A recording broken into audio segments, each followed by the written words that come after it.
Good evening, everyone. We'll call the meeting to order. Rebecca, would you please call the roll? Flournoy. Here. Hallie. Yes. Anderson. Yes. Gandy. Here. Rasmussen. Thompson. Yes. Hamilton. Yes. Okay. Thank you. Council, any additions to this evening's agenda? Yes, I would like to add under committee reports, a report from the 2080 spec building board. Okay, thank you. Anything else, Council? Okay. Now we'll move to our consent agenda, and in that we have approval of the minutes from the October 22nd council meeting. We have approval of the November 2nd payroll of $115,396.47. Approval of minutes from the Beautification Commission and Wayfinding Commission.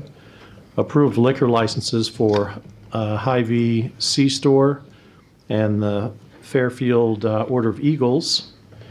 We have claims in the amount of $2,242,140.15. Those claims above $75,000 in this amount is the DC Concrete and Construction of $88,524.15. Jones Contracting Corporation, $187,057.70. McClure Engineering of $117,800.85. And PKG Contracting of $1,569,212.09. Any question regarding those consent agenda items, Council? Not entertain a motion to approve. So moved. Moved by Thompson. Second. Second by Gandy. Please call the roll. Thompson. Yes. Gandy. Yes. Hamilton. Yes. Rasmussen. Yes. Flournoy. Yes. Hallie. Yes. Anderson. Yes. Okay, thank you.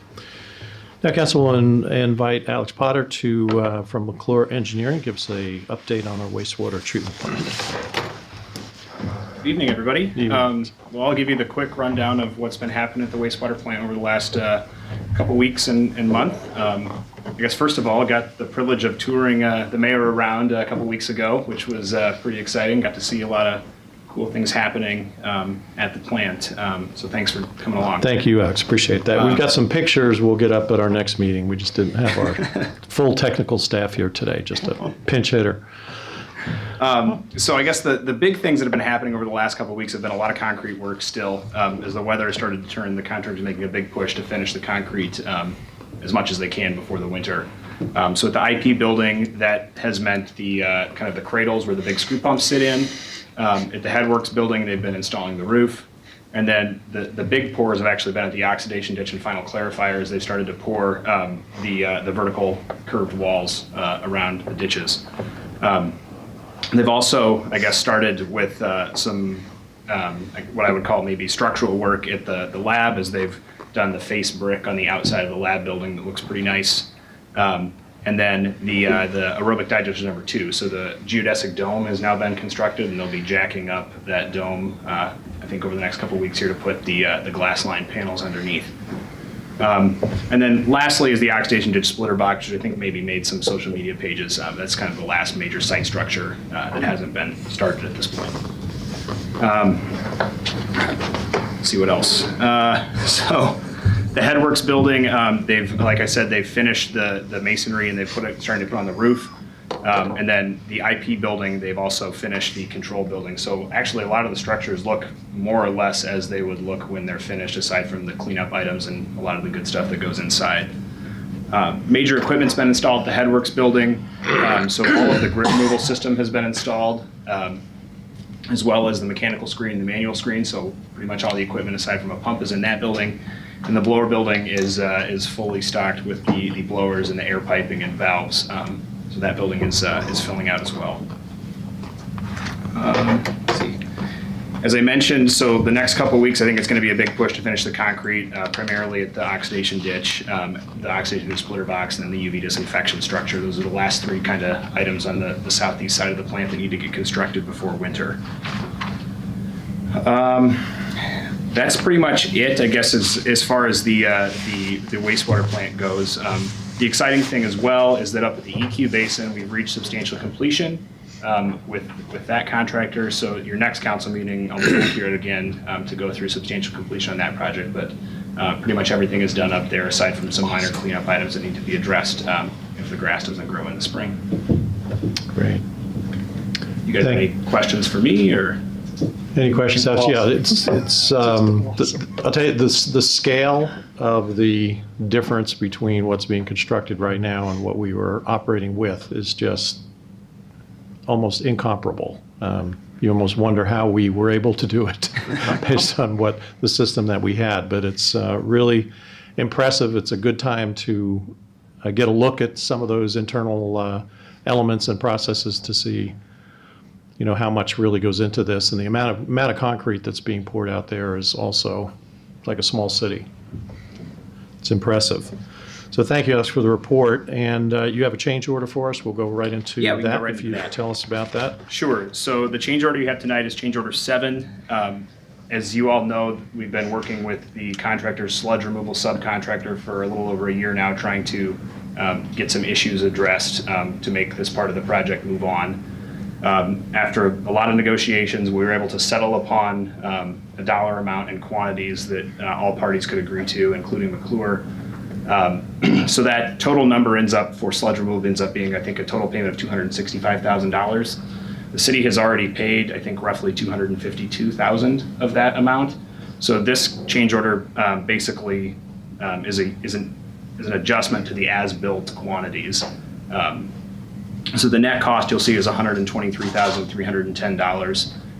But like I said, most of that has already been paid. So this just kind of closes out the sludge removal item and lets us move forward in the project. Okay, great. Any questions on that? Okay, well, we're glad to have that finalized and behind us. So I'd entertain a motion then to approve the change order number 7 for a total of $123,310. So moved. Moved by Anderson, Second. second by Gandy. Any discussion? Not all those in favor signify by saying aye. Aye. All those opposed, the same sign? Okay. Thank you, Alex. Appreciate it. Thank you.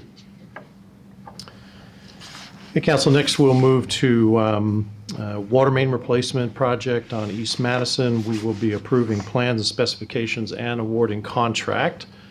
So Melanie, anything you can brief us on this project before we move forward? We'll open the public hearing when you're done. I'll try and be brief, but I do want to point out that this is the largest project that the city has designed and bid in-house. So there are a little more details to go over than our last projects have. First, I want to comment on the upfront documents. One of the things that I've had to set up within the department are standard bidding documents for the city for projects that are over the threshold. In this project, and what I've created is sections A through H. I've based the bid documents off of SUDOS, which is slightly different than what the city has been using for its contract documents with French Reniker, but it is what many cities have been going to. So we're hoping that this will align the city with what contractors are seeing. I did have John Morrissey look over these documents, and Tom Gamreth helped with the insurance section on it. So I think it's a good direction to move on these projects, but we may have a few learning experiences on just having new contract documents and how those all proceed. When I send out the thank you letters to all of the plan holders, I'm going to ask them for any comments they have on the bid documents or the process so that we can improve our process and continue to get quality bids like we did on this project. So that is how we're moving forward, kind of general as the department goes. As far as this project, it includes 5 blocks of 8-inch water main on Madison Avenue from Main Street to E Street, and 4 blocks of 6-inch water main on Fillmore from Main to D.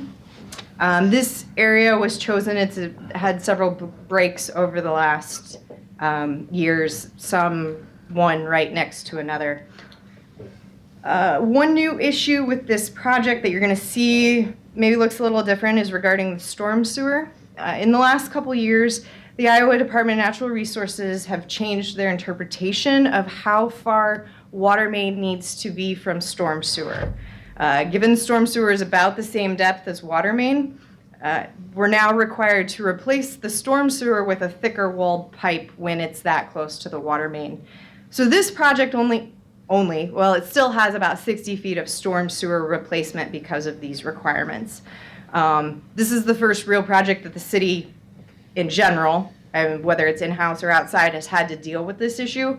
So one, it's going to look a little weird that we're replacing storm sewer. And two, if you just have any questions about the specifics of it, but it does add another hurdle to the design process that's relatively new to deal with. So this sort of kicks in when you have a replacement that comes, even though we have existing lines that are close already, they're grandfathered in until we make a replacement. Correct, which is why I'm not a real big fan of the regulation, but that's why I'll talk to anyone who has questions outside the meeting. As I mentioned, this project is on Madison from D to E, which is right in front of Washington Elementary. The project was bid to accommodate the school. The contractor is not allowed to do any work while school is in session, both because of traffic and because we want to make sure the school has water at all times. So it'll be likely that they'll be doing that work over spring break, but it may require some evening or weekend construction that I'm sure we'll make the neighbors aware of at that time. But again, that is something unique to the project. This project also has a very tight right-of-way. There's not a lot of room between the back of the curb and the sidewalk, and what room there is, there's other utilities there. So this project's gonna look messier than the other projects. A lot of dirt's gonna be stored on the street, and more of the street's gonna be used during construction. We're still gonna leave one lane open, but given those are such major thoroughfares, we'll really let the public know when construction does happen on those areas. And then lastly, the engineer's estimate was $367,000. I'll read the bids here after you accept the plans. And the work must be completed by June 15th of 2019, and there is a 2-year warranty on this project like the city typically does for water main. Great. Thank you, Mel. We do appreciate the format that the plans and specs and bid document is in, so thank you for the work on that. At this time, I'll open the public hearing and have to ask if there are any public comments regarding the project. Seeing none, we'll close the public hearing. Council, then your first action would be to approve the plans and specifications for the water main replacement on East Madison and East Fillmore. Move to approve. Moved by Rasmussen. Second. Second by Thompson. Any discussion? All those in favor signify by saying aye. Aye. All those opposed, the same sign. Okay, being approved. Then we'll move to the awarding of the contract. Melanie, if you would let us know who bid this project and who was the winning bid. Yeah. We had 6 bidders submit on this project. The low bid was to DC Concrete and Construction of Dowds, Iowa at $318,295. We also had Drish Construction of Fairfield at $341,431.30. Four Seasons Excavating of West Burlington, Iowa at $389,862.70. Phi Excavating of Sperry, Iowa at $421,589.13. Keokuk Contractors of Keokuk, Iowa at $442,197. And lastly, Myers Driveway of Keokuk, Iowa at $488,241.50. There were 2 bids that were under the engineer's estimate. Aaron, Steve Redinger, and I have looked at the bids and talked with the contractor, and we would recommend award to DC Concrete and Construction. Great, thank you. And we want to at this time thank all of the companies that bid this project for the for the work that they put into this. But with the recommendation from our engineer to award to DC Concrete and Construction for $318,295, entertain a motion to approve. So moved. Moved by Anderson. Who was the second? Second by Flournoy. Any discussion? Not, please call the roll. Anderson? Yes. Flournoy? Yes. Hallie? Yes. Gandy? Yes. Thompson? Yes. Hamilton? Yes. Rasmussen? Yes. Okay, thank you, Mel, appreciate that. The next council will move to approval of tax abatement application for two properties, one at 2065 Libertyville Road and one at 2067 Libertyville Road. And these are apartment Spell check. complexes that have been renovated. We'll take first the application for 2065 Libertyville Road for a total of $70,000 in improvements. So entertain a motion to approve the application. So moved. Moved by Hamilton, Second. second by Gandy. Discussion. All those in favor signify by saying aye. Aye. All those opposed, the same sign. Thank you. And then the second application is 2067 Libertyville Road for total improvements of $80,000. Entertain a motion to approve. So moved. Moved by Hamilton, Second. second by Gandy. Discussion. All those in favor signify by saying aye. Aye. All those opposed, the same sign. Okay. Thank you. Both of those are approved. The council will move to the third and final reading of our rezoning ordinance for North Campus Village Phases 5 and 6 from R1 Single Family to Planned Unit Development District. And we'll open the public hearing for the final reading at this time and ask if there's any public comment. Seeing none, we'll close the public hearing and move to a motion to proceed to the final approval of the ordinance. So moved. Okay, moved by Gandy, Second. second by Thompson. Any discussion? Not all those in favor signify by saying aye. Aye. All those opposed, the same sign. Okay, thank you. Next, council, we have approval for the use of eminent domain for land acquisition. Is John going to speak on this? Or Melanie? Okay, thanks. So this public hearing is for one property. It's Lot 4 of Deerview Estates. What the easement that we are seeking is a permanent easement of 0.15 acres and a temporary construction easement of 0.13 acres. In this area, there is overlap between the existing easement and the existing easement and the temporary easement.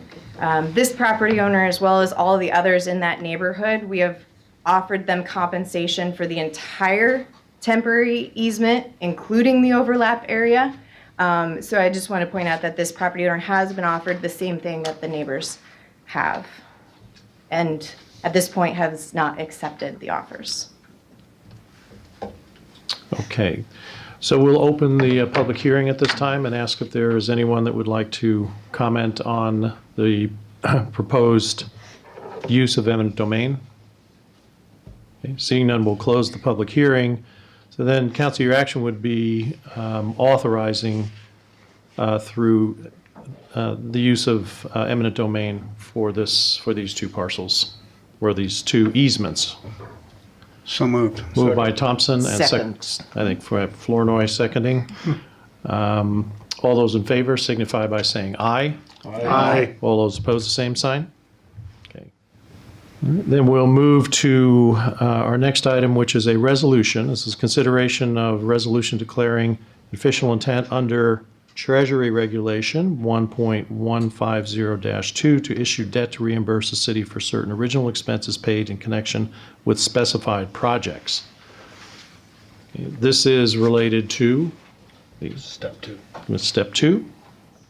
This resolution allows the city to receive non-taxable bond proceeds for engineering work that has already been paid on Step 2, so to reimburse ourselves with the pending bond proceedings. Okay, thank you, Melanie. Any questions on that, council? Entertain a motion to approve the resolution. So moved. Moved by Thompson, Second. second by Hamilton. Any discussion? Please call the roll. Thompson. Yes. Hamilton. Yes. Anderson. Yes. Rasmussen. Yes. Flournoy. Yes. Hallie. Yes. Gandy. Yes. Okay. I had a question on my thing. Let me know when I should ask that question. I'm sorry, did you, I had a question on my taxes. why don't you come up now? Did we miss something in your application? I missed something, I'm very slow. So, on the 2067, I had a cost of $31,892. And then on one of the apartments, I had a total cost of $53,049. And on the other apartment, I had a cost of $48,000. So if you added all those up, it would be more than what you'd mentioned. I didn't know I was supposed to total them. I thought I did each. I'm sorry, Unit. I'm looking at, the first page. first one The was- first total we came to was the 80,000. So they're separate applications, you're saying? No, for- that's one application, but there's 3 improvements, 3 units that I improved. I built 3 units in that property. One was gutter, and I spent $31,000 on the first one. So I Okay, had- but the total isn't on our document right now.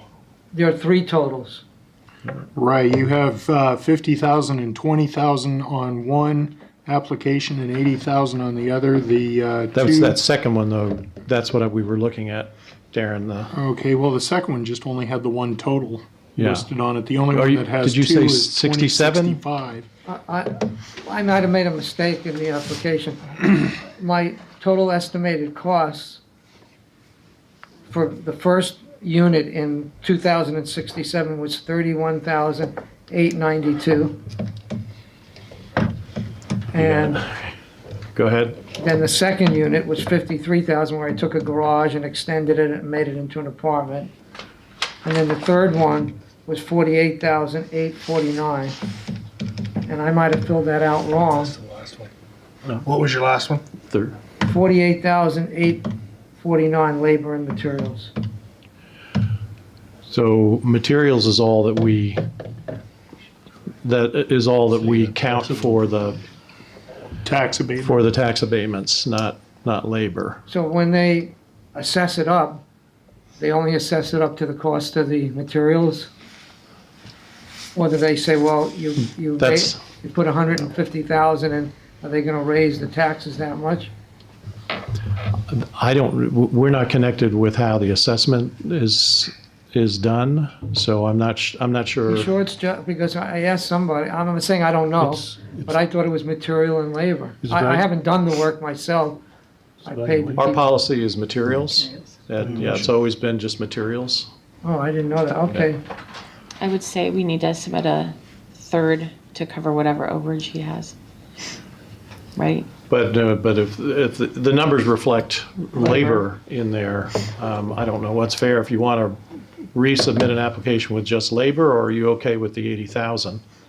Well, no, I'd be okay with it if that's all they raised my taxes on the assessment. Well, there's no way that we can predict what they're going to do. I would love that as well. Yeah, I know, don't forget, You I know. did try to ask him, and I worked with the guy coming out. Don't think I didn't try in Well, advance. John, yeah. You just need to resubmit it, Ira, so that the assessor has the correct information. We're reviewing it, but the assessor's gonna make the final determination. So I should resubmit these applications? I would resubmit them with just materials amounts. Yeah, and we don't need it itemized, but it is materials, and I think that is, Improvements. Yeah. I don't think that's right, I'm sorry. Because when I was working with the grants and getting all the grants, and I was gonna build these units, I was supposed to get a tax abatement on the whole unit, the whole 100% of the unit, of the cost of the unit. And then they were gonna give me 20% tax credit for it. So we were always working with the whole number, not just the materials. who was abating, what type of abatement was that? Was that That a was- state abatement, That state was a tax abatement? grant program. It was a wasn't grant? That was it? the You were- workforce grant. housing grant program. They don't have the same rules that we do. Okay. It's a different set of rules. No, but you guys offered the tax abatement. When I went for the grant, and I'm sorry if I don't know anything, I don't. When I went for the tax abatement and the grant, there was a combination that you guys had to offer a certain amount. I understand, Of yeah. benefit. And you offered a tax abatement on the whole amount of the building. Either way, we still have to have an amended application. So Melanie and I will look into it to make sure who's correct. Yeah, I don't And know if we'll I get am. We'll get back to you, and then you can submit an abbreviated application. Yeah, okay. Otherwise, I wouldn't have done any of the work on the place. I just put the materials there. Yeah, that's news to me I'm about sorry, I the just material. don't. I It's tried not- to ask the guy at the other office and he couldn't answer. Well, it's me. not on our form, so if that's materials only, perhaps it should be on the actual form, so people filling it out, put it in, because it just says it's, the abatement is for the added value, and that's determined by the assessor, but it doesn't say anything on here about just adding the cost of materials. I'll check the ordinance and the plan. Right, This Go should from just be there. on the form. because it does say in here that this is 100% exemption of, well, that wording doesn't matter, but the taxation on the actual value added by the improvements. Yeah. And if you go to Okay, page 2, so- there's a table of the assessed value before and after. They're gonna take the added value, not just on the materials, they're gonna take the added value on the materials and the labor. Yes, the Right, new I think- assessed value, correct. Yeah. Right. Scott, do you have any comments on when people are picking up an application if they're, Just asked for material cost. I'm sorry, All we've ever asked for is material cost? Okay. That's what we asked for on the zoning. It's the same for, building permits, aren't they? They're based Right. on materials only. Right. Yeah, Because so if just they as long build as it that's- themselves, there's no cost to labor. Yeah, Right. so maybe it should just be Right. on there somewhere. That's the overriding thing. Okay, so based on the action that we took earlier then, which was approving these, are we just have a motion to rescind the approvals and then once we have, Why don't we leave the approval? I'll make a motion to leave the approval and possibly We amend need it in the one of future. one of the people that made the motion needs to rescind right, that, yeah, and then we'll get it. It We'll was get both it. Darren. I would Darren. Rescind my motion from earlier. So, okay, so, and we'll take them both at the same time. So a motion to rescind the approval of 265 Libertyville Road for tax abatement. let's make sure we got it right. 267 or 265? 267, we're working on 265 is fine. Just we'll Okay, leave that? so Okay, it'll so be for 265. Okay. Okay. 2065. Okay. Okay. 265. So then a motion from Hamilton to rescind for the purpose of reviewing and then bringing it back to council. Yeah, is there a second to rescind? I'll second it. Second by Flournoy. All those in favor signify by saying aye. Aye. All those Aye. opposed, same sign? Okay. Thank you, so And I we'll get with that. apologize for not coming in and knowing what's going on. Okay. All right, so then council will move to job description for our city engineer. Aaron, if you would walk us through that, please. In order to cover Melanie on insurance and have her license covered, we needed to add a line that allows her to work for other entities like the school and FIDA. So basically, we just added one line at the discretion of the city administrator. The engineer can collaborate with other organizations under 2080 agreements. Okay, any questions, council? Okay, now entertain a motion then to amend job description for city engineer. So moved. Moved by Flournoy, second by Thompson. Any discussion? Not all those in favor signify by saying aye. Aye. All those opposed, the same sign. Okay, thank you. Now it's time for our nightly marathon with our city attorney on our land acquisitions. We've only got about a half a dozen of these left. Some of the people are saying they're signing, but they haven't yet, so. And then the one you approved tonight for going through eminent domain, that'll be a few months. Okay.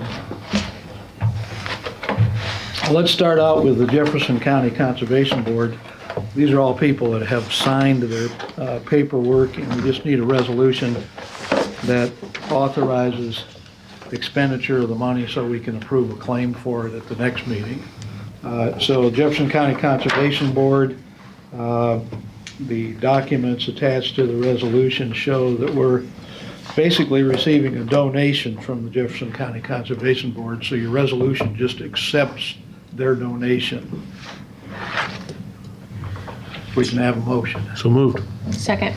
Okay, moved by Flournoy, and this is for project parcel number 21, second by Anderson. All those in favor signify by saying aye. Aye. All those opposed, the same sign. The next project, parcel 59, is Kenwood Inc. Pension and Profit Sharing. The purchase price for the permanent and temporary easements is a total of $2,120. This pension and profit sharing plan is actually owned by some people named Ryan. And anyway, we're ready to have a closing with them if the council agrees with that price. Okay, so again, was for approval of the easement acquisition for parcel 59, Kenwood Inc. and Pension and Profit Plan, $2,120. So moved. Moved by Flournoy to Second. approve, second by Hallie. All those in favor signify by saying aye. Aye. All those opposed, the same sign. Thank you. We have a group of resolutions, and some of these parcels have been lumped together. The maps attached, you can see that on the Maharishi campus, we've got a pretty good dig, and consequently, the amount of square footage that we're taking results in a higher price on each of these resolutions. The first group of parcels, 66, 67, and 68, the cost of the 0.42 acres of permanent easement and 75 hundredths of temporary easement is $11,290. We could move for that. So moved. Oh, It's fine. No, that's fine. So a motion to approve the easement land acquisition of parcels 66, 67, 68. I'm not in that much of a hurry tonight, so we only have 7. We were doing like 15, 16. Our last Closed session after this. But I appreciate the haste. So the motion is to approve $11,290 payment for the easements. Second. Second. Second by Gandy. All those in favor signify by saying aye. Aye. All those opposed, the same sign. Thank you. Okay, the next group of parcels, 69, 70, and 73. Again, if you look at the maps, again, there's a substantial amount of square footage being taken. Our purchase price is for 0.46 or about a half acre of permanent easement and 0.91 of temporary easement for a price of $27,200. That, I think, is the largest single acquisition price we've got with the campus. If we could have a motion on that. Okay. Motion then to approve the parcels 69, 70, and 73. Move to approve. Moved by Second. Rasmussen, second by Flournoy. All those in favor signify by saying aye. Aye. All those opposed, the same sign. Thank you. We've got parcel 71, which, if you have a chance to look at the map, it's a fairly substantial temporary easement, less permanent easement, but it's not as big as what you just approved as far as the other group of parcels. 18 hundredths of permanent easement and 24 hundredths of temporary easement for a total of $9,730. If we could have a motion. Okay. Entertain a motion to approve the land acquisition easement for parcel 71, $9,730. So moved. Moved by Anderson. Second. Second by Flournoy. All those in favor signify by saying aye. Aye. All those opposed, the same sign. All right, and the last campus easement is a permanent easement of 2,300 acres and 1,500 acres of temporary easement. It goes through an area where there is going to involve some extra time and, I guess, disruption. The price that was negotiated was $16,230. That's about $6,000 more than the price for approximately equivalent acreage on the last parcel you approved. But this, in the opinion of our land acquisition agent, JCG, was necessary for the differences in the topography and what we were getting there. So I'd ask for a motion on that price. Entertain a motion to approve easement land acquisition for parcel 72, $16,230. So moved. Moved by Hamilton, Second. second by Gandy. All those in favor signify by saying aye. Aye. Aye. All those opposed, same sign. Okay, then we have Eastern Eco Village LLC and Ira Raphael, power of attorney for that LLC. And that is going to amount to 1.73 acres and 1.46 of permanent, 1.46 acres of temporary, for a price of $13,400. Okay. Entertain a motion to approve easement land acquisition parcel 33 for $13,400. Move to approve. Moved by Rasmussen. Second. Second by Hamilton. Any discussion? Not all those in favor signify by saying aye. Aye. All those opposed, the same sign? Okay. Thank you, John. Good progress. Appreciate that. Council, setting our December council schedule, where we generally have one meeting during the month. We've set that for December 17th, if there's any objection. So I entertain a motion to set our council meeting for December 17th. So moved. Moved by Flournoy, second by Hamilton. All those in favor signify by saying aye. Aye. All those opposed, the same sign. Thank you. So I move to our committee reports, Ways and Means. Tom? Ways and Means had a meeting just prior to the council meeting tonight.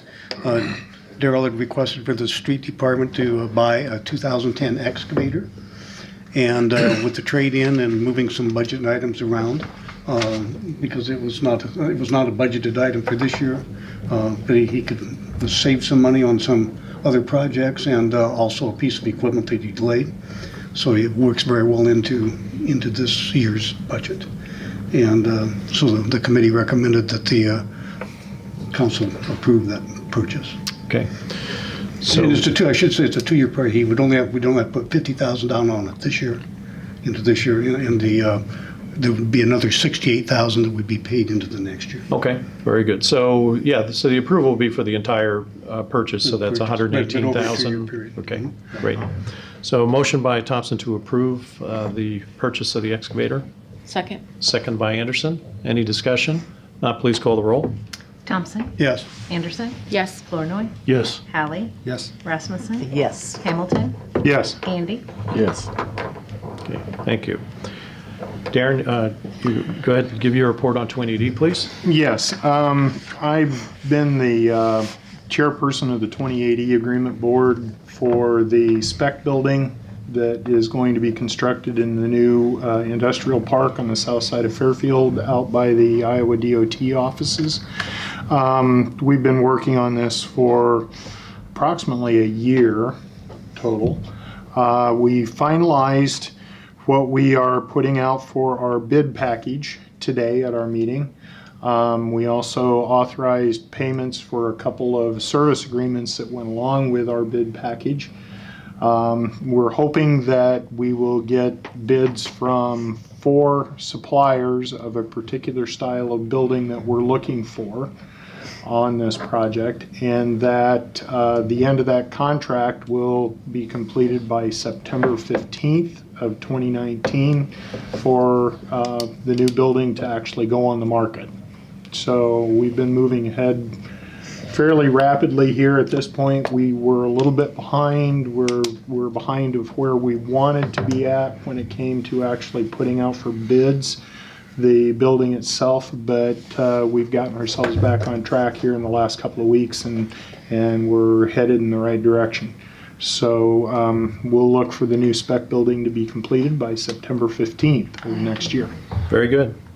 Great, and the road's constructed, so Brand new road out Equipment will there. be The moving in and Department out. of Transportation is starting to work on their new building out there. Yep. So we're going to see a lot of changes all in that one little quadrant to the south and east of the bypass.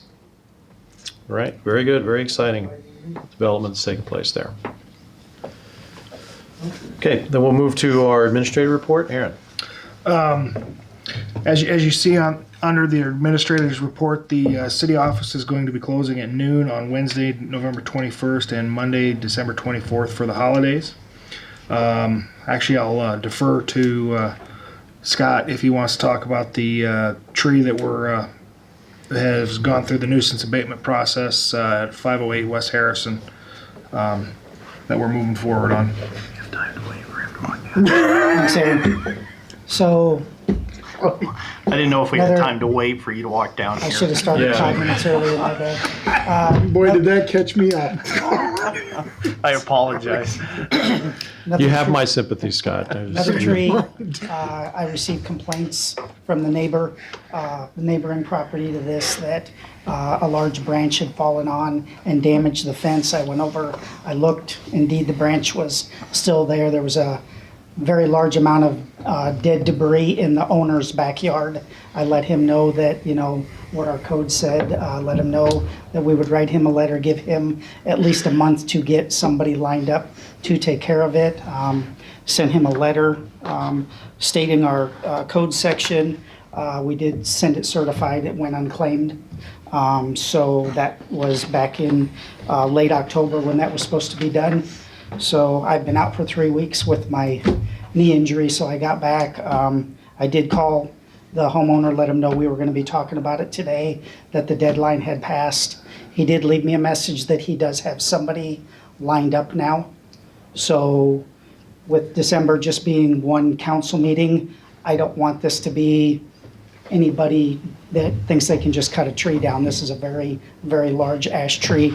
Mark Brown did go look at it and did confirm that it is dead, and it's going to cause some pretty significant damage if it doesn't get taken care of. So I'm going to give him another month to get this taken care of, but I just want you have to give the okay too. If we have to do it, have it taken down. So I need that now, so if he doesn't do his due diligence with whoever he's got lined up, I'm gonna make sure that person's licensed and What insured. timeline has he given us, the property owner? I just got the message today. I tried to call him Okay. before the council Okay. meeting, and I'll try and get a hold of him again tomorrow and get that all hashed And out. at this point, we're giving him 2 weeks, I will give him a month. a month, To okay? get this taken down, and if he doesn't do it in that time, we will go ahead and do it. Okay. At his expense. So I'll entertain a motion then, council, to support the code enforcement's recommendation that should this property owner not comply with the 1 month time period, that the city would be engaged in taking down the tree. So moved. Moved by Flournoy. Second. Second by Rasmussen. All those in favor signify by saying aye. Aye. Aye. All those opposed, the same sign. Okay, thank you. Monty? Yeah. Last week, I had a conversation with Jason Comiskey regarding infill development, also, which then in turn he forwarded me on to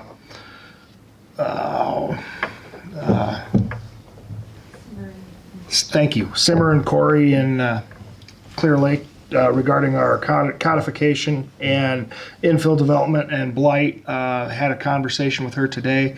We're going to start the process of looking at the blighted areas in town to allow us to do a tax abatement on those properties, which allows us to do a pretty good tax abatement, which would be basically, because it's considered blighted, would be a 10% or a 10-year tax abatement up to 100% of the value of the new development. So that was a good development that we were working on. That actually we've had a number of folks working on that, so it was a good thing with following with that.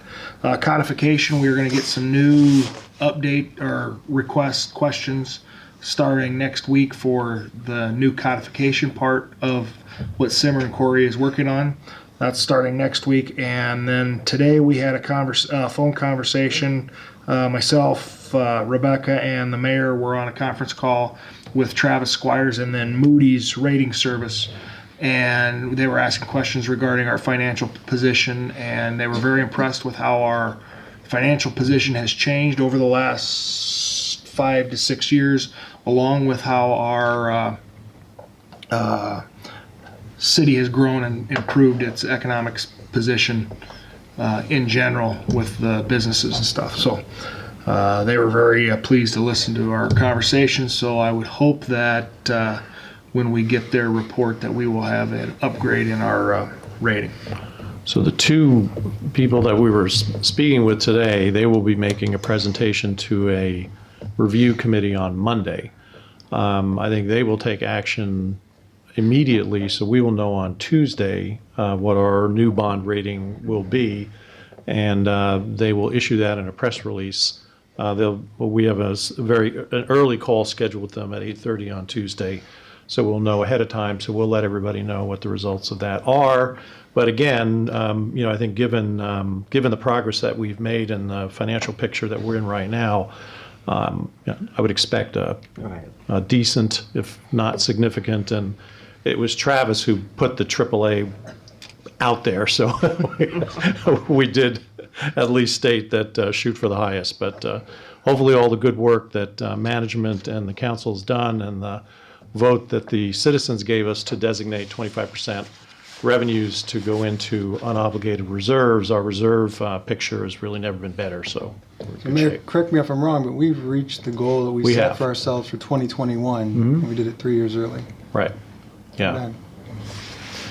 So hopefully we'll be rewarded, but then it's a rating agency, so we just don't know.